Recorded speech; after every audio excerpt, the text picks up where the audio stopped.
Assalamualaikum warahmatullahi wabarakatuh. Selamat datang pada materi media pembelajaran berbasis digital. Pada kesempatan ini kita akan membahas konsep, karakteristik, jenis, prinsip desain, hingga implementasi media digital dalam pembelajaran di era transformasi teknologi pendidikan. Materi ini disusun oleh Ahmad Subhan, MPD, peserta Program Peningkatan Kompetensi Dosen Pemula atau PKDP UIN Raden Mas Said Surakarta tahun 2026. Mari kita mulai pembelajaran dengan semangat inovasi dan pengembangan kompetensi digital.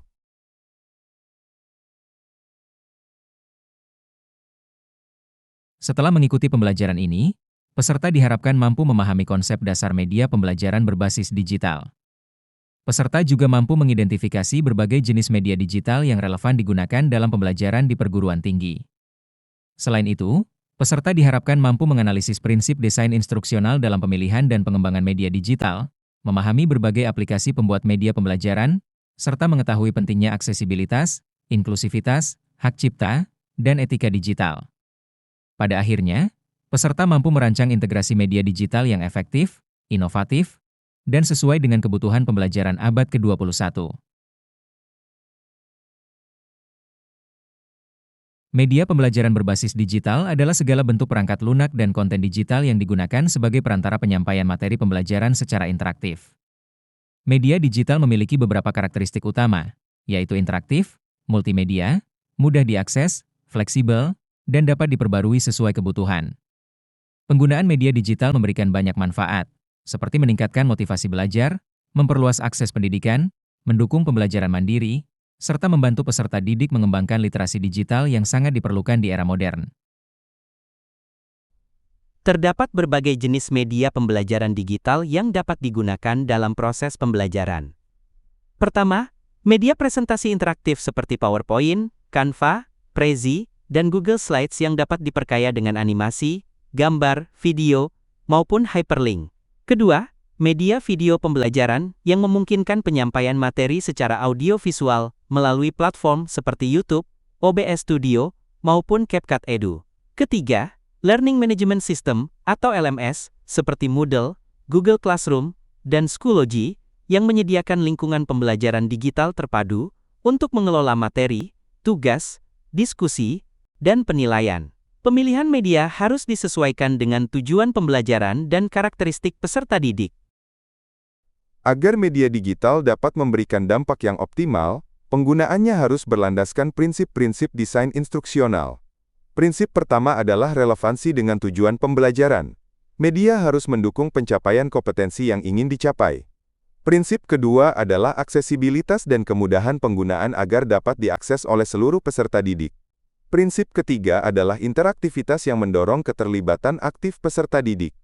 Dan prinsip keempat adalah evaluasi serta umpan balik berkelanjutan untuk memastikan efektivitas penggunaan media dalam pembelajaran. Saat ini tersedia berbagai aplikasi yang dapat dimanfaatkan untuk mengembangkan media pembelajaran digital. Canva dapat digunakan untuk membuat presentasi, poster, dan infografis edukatif. Capcut membantu pembuatan video pembelajaran yang menarik dan profesional. Quizizz dapat dimanfaatkan sebagai media evaluasi interaktif yang menyenangkan. Sementara Articulates Storyline memungkinkan pengembangan multimedia pembelajaran yang interaktif dan kompleks. Pemanfaatan aplikasi yang tepat dapat meningkatkan kualitas pengalaman belajar peserta didik. Pengembangan media digital harus memperhatikan prinsip aksesibilitas dan inklusivitas. Media pembelajaran perlu dirancang agar dapat digunakan oleh semua peserta didik, termasuk mereka yang memiliki kebutuhan khusus. Selain itu, penting untuk memahami konsep digital divide atau kesenjangan digital yang masih terjadi di berbagai daerah. Mari kita cermati sebuah studi kasus. Seorang dosen membuat video pembelajaran interaktif beresolusi 4K dengan kualitas visual yang sangat baik. Namun, sebagian mahasiswa yang berada di daerah dengan jaringan internet terbatas mengalami kesulitan mengakses video tersebut. Akibatnya, mereka tertinggal materi dan memperoleh hasil belajar yang lebih rendah. Kasus ini menunjukkan bahwa keberhasilan media digital tidak hanya ditentukan oleh kualitas teknis, tetapi juga oleh kemudahan akses bagi seluruh peserta didik. Berdasarkan studi kasus sebelumnya, Mari kita diskusikan beberapa pertanyaan berikut. Apakah media pembelajaran tersebut dapat dikatakan berhasil? Strategi apa yang dapat dilakukan untuk menjaga kualitas media sekaligus menghemat kuota internet? Dan bagaimana cara memastikan seluruh mahasiswa memperoleh kesempatan belajar yang setara meskipun memiliki keterbatasan perangkat dan jaringan? Silakan diskusikan bersama kelompok masing-masing. Di Indonesia, terdapat beberapa contoh implementasi media digital yang cukup berhasil. Salah satunya adalah rumah belajar yang dikembangkan oleh Kementerian Pendidikan, serta e-learning madrasah yang dikembangkan oleh Kementerian Agama Republik Indonesia. Kedua platform tersebut menyediakan berbagai layanan pembelajaran digital yang dapat diakses oleh guru dan peserta didik di berbagai wilayah Indonesia. Keberhasilan implementasi ini menunjukkan pentingnya dukungan kebijakan, pelatihan pengguna, dan penyediaan konten yang relevan. Berdasarkan studi kasus sebelumnya, mari kita diskusikan beberapa pertanyaan berikut. Apakah media pembelajaran tersebut dapat dikatakan berhasil? Strategi apa yang dapat dilakukan untuk menjaga kualitas media sekaligus menghemat kuota internet? Dan bagaimana cara memastikan seluruh mahasiswa memperoleh kesempatan belajar yang setara meskipun memiliki keterbatasan perangkat dan jaringan?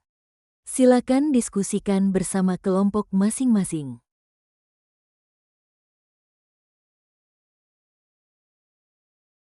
Perhatikan soal berikut. Manakah yang bukan termasuk karakteristik media pembelajaran berbasis digital? A. Interaktif dan multimedia.